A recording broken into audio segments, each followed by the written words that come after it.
ভর্তি, ঘরটি ভর্তি ছিল। যিশু ঘরের ভিতর ছিলেন, শিক্ষা দান করছিলেন ও সুস্থ করছিলেন, এবং সবাই তাকে দেখতে চাইছিল।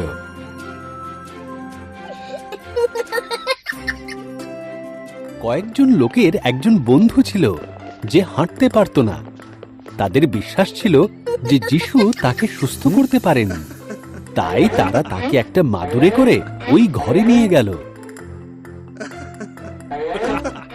যেহেতু ঘরটি পুরোপুরি ভর্তি ছিল, তারা ঘরের ভিতর ঢুকতে পারল না।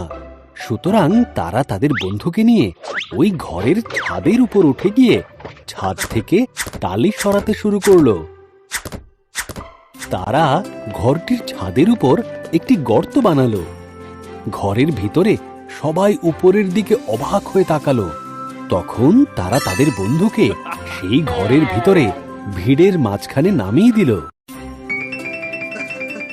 তারা ভেবেছিল যে যিশু তাদের বন্ধুকে সুস্থ করবেন, কিন্তু যিশু তাকে বললেন, তোমার পাপ ক্ষমা করা হলো। ধর্মগুরুরা খুব অখুশি হলো। একমাত্র ঈশ্বরই পাপ ক্ষমা করতে পারেন। তারা তর্ক করতে লাগলো, কোনটা সহজ? যিশু প্রশ্ন করলেন, একজন মানুষের পাপ ক্ষমা করা নাকি তাকে হেঁটে যেতে দেওয়া? পাপ ক্ষমা করার জন্য ঈশ্বরের ক্ষমতা যে আমার আছে, তা তোমাদের দেখানোর জন্যই আমি তার পা দুটিকে সুস্থ করব।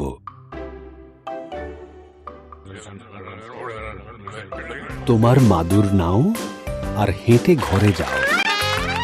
যিশু সেই লোকটিকে বললেন, এবং সেই লোকটি তাই করল।